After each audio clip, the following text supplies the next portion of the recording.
Hello people, let's quickly now revise introduction and overview of accounting standards. So this topic basically gives you the importance of accounting standards and which all entities has to apply the accounting standards. Basically accounting standards are some written policy documents issued by the government. For companies, accounting standard ka issue responsibility is with Ministry of Corporate Affairs. But for non-corporate entities, the accounting standards are issued by our mother body, that is ICAI. Okay, so but they are basically gazetted documents released by the government. That's all is accounting standards. So why do we need have accounting standards? Basically to standardize the process. Because if accounting standard was not there, maybe people would have done their own things. So to avoid that and to bring the thing some standardization into accounting, so they've just brought in the accounting standards. And also since everybody is following the same thing, the financial statements will become comparable. So one company ka financial statement, if you want to compare it to another one, it will be possible now because everyone will be following the same accounting treatment. Okay, that is one. And another part is, sir, any standard for that matter. Take any accounting standards, they only cover 4 areas. Okay, that we used to call it as RMPD. Only 4 areas which every accounting standard tries to cover: recognition, measurement, presentation, disclosure. Meaning to recognize something or not to recognize something. Like if you have to pay, if somebody has filed a case against me, case is going on in the court of law, immediately I'll recognize it as liability or I'll assess it further. So whether to recognize that or not to recognize that, that is the first area accounting standard talks about it. So if at all you say you have to recognize, the next question will be how much to recognize that liability for. 5 lakh, 10 lakh, 50 lakh, 5 crore, what value? That is your measurement aspect which accounting standard gives you the guidance. Third one is P for presentation. So where should you show this liability? Under current liability, non-current liability, if at all non-current liability, which category? If at all you say current liability, under which category? So that is your presentation aspect which accounting standard gives you the guidance. Last is disclosure aspect. Suppose I make a provision. Somebody has filed a case against me. I've made a provision for damages 5 crores. In my balance sheet, I've showed this provision for damages under current liability 5 crore. Will anybody understand it? Will somebody who's reading my financial statement understand it? No. Obviously, they would like to know what is this 5 crore? How the hell did this come through or come? Yes, that means we need to give some extra information about it. What is this 5 crore? Why it has come, etc., etc. That is your disclosure aspect. Disclosure means giving some additional information so that the users of financial statement can understand the components better. So every accounting standard just covers only these things: recognition, measurement, presentation, disclosure. Okay, that is one. Benefits we already saw. Sir, non-corporate entities, no? Non-corporate. Sir, accounting standards are applicable here non-corporate entities also, sir? Yes. If you have sole proprietor, partnership firms and all, even for that you need to apply accounting standards. Sir, before you get to the application of accounting standards, no sir, non-corporate entities are categorized into 4. Level 1 entity, level 2, level 3 and level 4 entity. There are 4 categories in which they are segregated. Okay, why? Some entities in the respective levels get some exemptions, get some relaxation. That's the reason 4 category. This 4 categorization. So for non-corporate entity, I told issuing the accounting standard is whose responsibility? Our mother body, ICAI. Only for corporate entities, issuing the standard is a responsibility of Ministry of Corporate Affairs.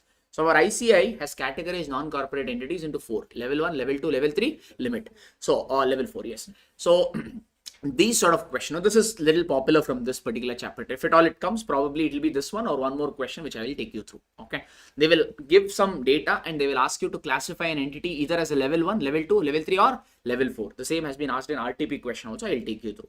So there are certain limits or condition. If those limits are satisfied, it becomes the respective level.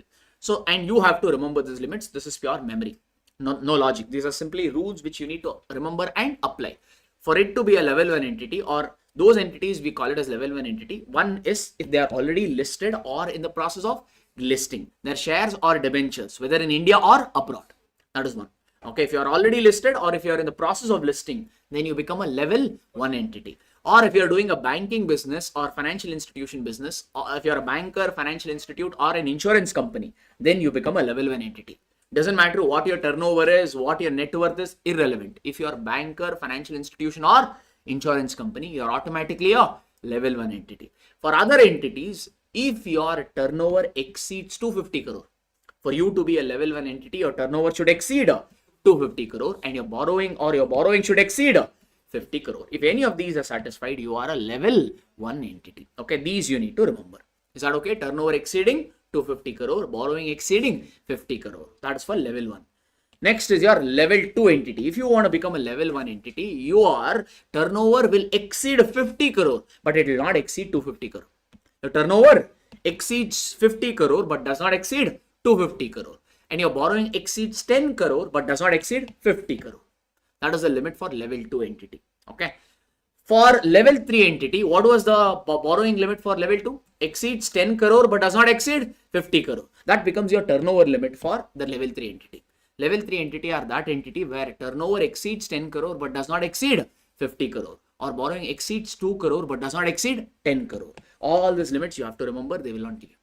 Okay, sir. So if these respective limits are reached, means you become a respective entity.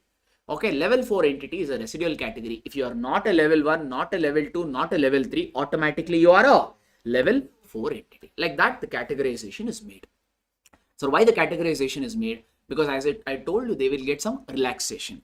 If you are a level 2, level 3, level 4 entity, AS3, 17, 21, 23, 27, all these are not applicable. All these are not applicable for level 2, level 3 and level 4 entity. If you are a level 2, level 3 or level 4, AS3, 17, 21, 23, 27. There are more. Remember this much. That is good enough. Is that okay with you? So for them, it's not applicable. However, accounting standard 18, related party disclosure, for level 1 and 2 applicable, for level 3 and 4 not applicable. This is for your level 1 entities because they get some exemptions. Fine, sir? Okay. So far we discussed corporate entities or non-corporate entities. All these are limits for the non-corporate entities. If you are a corporate entity, means MCA will give. MCA told I will not do 4 and all. ICA, we know our mother body. We always like to go long and big. So that's the reason. How many categories? 4. Ministry of Corporate Affairs said we only will have 2 categories. SMC, non-SMC. SMC, non-SMC. SMC means small and medium-sized company, and non-SMC means big companies. So basically, if you are an SMC company, you get exemptions. If you are not an SMC companies, you don't get exemption. That's what Ministry of Corporate Affairs have segregated the limit. So means for this again, limit is there, sir. Yeah, limit is there, but that is nothing but your level 1 entity. What is level 1 limit? Level 1 entity ka limits, tell me once again. First is you should be either you are a listed or in the process of listing, whether shares or any other securities in India or abroad, or you are a banker or a financial institute or a insurance company. Turnover exceeds 250 crore, borrowing exceeds 50 crore. Yes, no.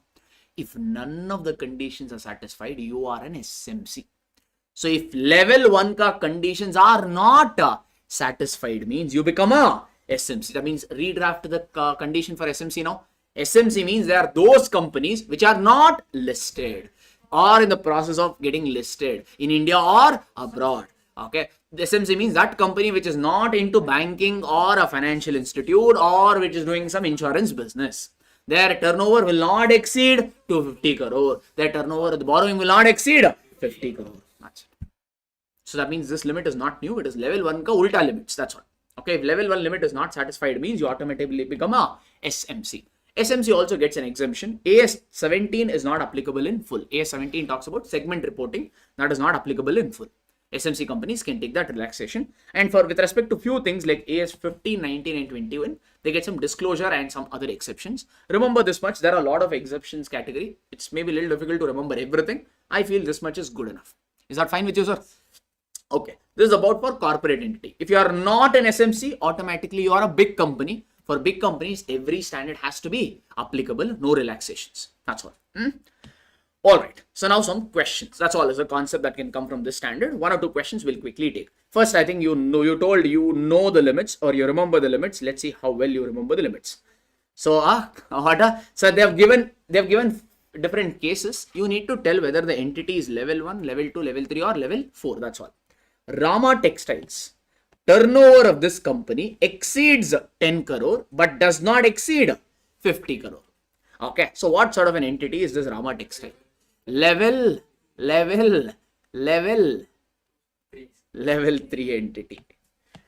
Level 1 ka entity ka what is the turnover limit? Exceeds 250 crore. Level 2 ka exceeds 50 crore but does not exceed 250 crore. Level 3 ka exceeds 10 crore but does not exceed 50 crore. Here, this turnover they're saying exceeds 10 crore but does not exceed 50 crore. That means this is level 3 entity ka turnover.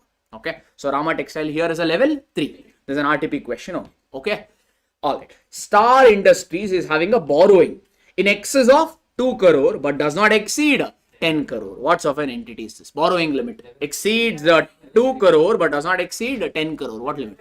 Level 3 entity. Perfect. Level 1 borrowing limit is exceeding 50 crore. Level 2 ka exceeds 10 crore but does not exceed 50 crore. Level 3 ka exceeds 2 crore but does not exceed 10 crore. So here they've given 2 and not exceeding 10. So it's a level 3. Newman Industries is having a borrowings less than 50 lakhs. So level 3 ka limit is exceeding 2 but does not exceeding 10. Here the borrowing is only 50 lakh. That means is it level 3? No. If you're not a level 3, automatically you are which entity? Level 4 entity. Okay. The other three I don't have to even read. It's a financial institution, it's a finance, and here it's a bank. If you're a banker, financial institution, or insurance company, you're automatically level 1. So all these are level 1 entity. Like this, the question can come. Fine now. Okay. Next. This one. A company was classified as non-SMC. Non-SMC means small company or big company. SMC means small company. Non-SMC means they are big company. Will big company get any relaxation or everything is applicable? Everything is applicable. They were a big company in 20X1, X2. Next year, Vastu problem. In 20X2, X3, it was classified as SMC. Someone's bad luck, bad kanno, everything fall on them. Rahu, Ketu and all kind of came on their back. And from big company, they became what, sir? SMC. When they were big company, is exemption available? No. But when they become SMC, is exemption available? Is certain standards not applicable for them? Yes. Okay. So which year they became SMC? 20X2, X3. Okay. Correct now? I'm not telling. Problem. Correct now? The management desires to avail exemptions or relaxation available for SMC in 20X2, X3. Since it became SMC, they are saying we will take the exemptions and relaxation, whatever is applicable. You need to comment. However, the accountant of the company does not agree with the same. He's saying, don't do. You need to comment. What, we will fire the accountant or we will give him shabashi? Fire or shabashi? We will give him this time shabashi. He's right. Why is, sir, you are a big company and it became SMC. What the standard says is, okay, from this we call it as this. I used to in my class purpose. I used to call this as downgradation. I used to call this as downgradation. Downgradation means you're moving up in life or moving down here. Down. From big company, you have gone to a small company. So it's a case of a downgradation. Standard does not use it. I used to call this like that. Okay. Only don't write downgradation only in exam. Okay. So this is the case of a downgradation. What standard says is if you're from big company, if you're becoming a small company, standard says wait for 2 consecutive years. Wait for 2 consecutive years and then take exemption. Immediately, if this year, if you became SMC, means you can't take relaxation this year only. Wait for 2 consecutive years, meaning this year also you wait, next year also you wait. Next year also, if you remain in SMC category, from next year onwards, start taking the exemption. So this year they can't, because you have to wait for how many years? 2 consecutive years. This is for safety cushion. Now you only think logically. It was a big company. They were following all the standards. Now suddenly some things happened and they become a small company. Their turnover has reduced drastically, borrowing has reduced drastically, means company is in a good place or a bad place? Bad place. Now this company suddenly takes exemption. Okay. Now think from the investor perspective. Earlier this company used to give all the disclosure. Now they will stop disclosing because they have become an SMC. But suddenly you become an SMC means don't the investor want to know the reason for it? Don't the investor want to know the reason for it? Yes. Hence the standard has told immediately if there is a downgradation, don't take the exemption. Immediately wait for 2 consecutive years so that it will protect the interest of the outsiders. So with that in mind, these provisions are made. Okay. So immediately you won't get, you have to wait for 2 consecutive years. So this year Allah, next year also you need to wait. And next year also, if you're still under SMC, from next year onwards, start taking exemption. That is the answer. Yes, sir. This is popular. Okay, now. Yeah, I think this is all the 2 questions I see from this particular topic. Thank you.